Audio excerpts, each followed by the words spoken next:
जे भी मित्रांनो, आपण जे दृश्य पाहत आहात ते भीमा कोरेगावचं दृश्य आहे। 206वा शौर्य दिन या ठिकाणी भीमा कोरेगावमध्ये मोठ्या जल्लोषाने साजरा करण्यात आला आहे।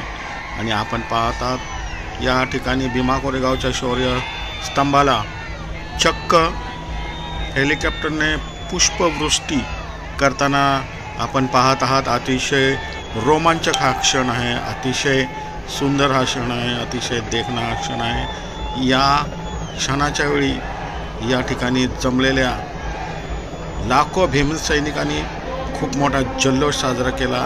अतिशय आनंदाने जय भीमचा नारा गुंज त्या ठिकाणी देत होते। आणि हा जो क्षण आहे हा आम्ही आपल्याला आमच्या सम्यक क्रांती चॅनलच्या माध्यमातून दाखवत आहोत। अतिशय आगळा वेगळा हा क्षण आहे। हेलिकॉप्टरच्या साहाय्याने या भीमा कोरेगावच्या स्तंभाला पुष्पवृष्टी करण्यात येत आहे आणि बाबासाहेबांचा जय घोषाने हा संपूर्ण परिसर दुमदुमत आहे। असं हा क्षण आहे। पेशवांची जी हार आहे आणि बौद्धांची म्हणजेच महाराजांची जी जीत आहे त्या जीतचा हा एक खूप मोठा जल्लोष या ठिकाणी पाहायला मिळाला। डोळ्याचं पारणं पेटून गेलं।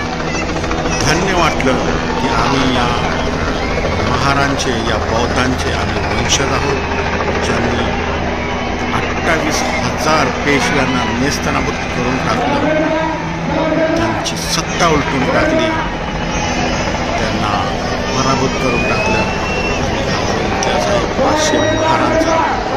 इतिहास कधीही कोणीही विसरू शकत नाही असा हा इतिहास आहे।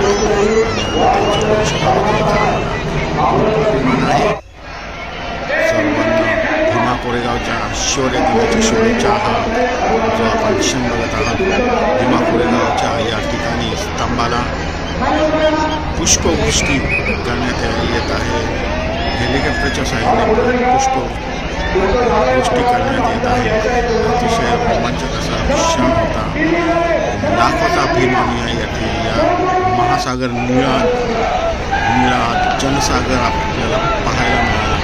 आणि सर्वांनी बाबासाहेबांच्या घोषणा दिल्या, सर्वांनी शौर्य दिन नवीन वर्ष या ठिकाणी साजरं केलं। हेलिकॉप्टरच्या साहाय्याने या स्तंभाला पुष्पवृष्टी करण्यात आली आहे। ऐतिहासिक स्तंभ आहे। आपल्या सर्वांना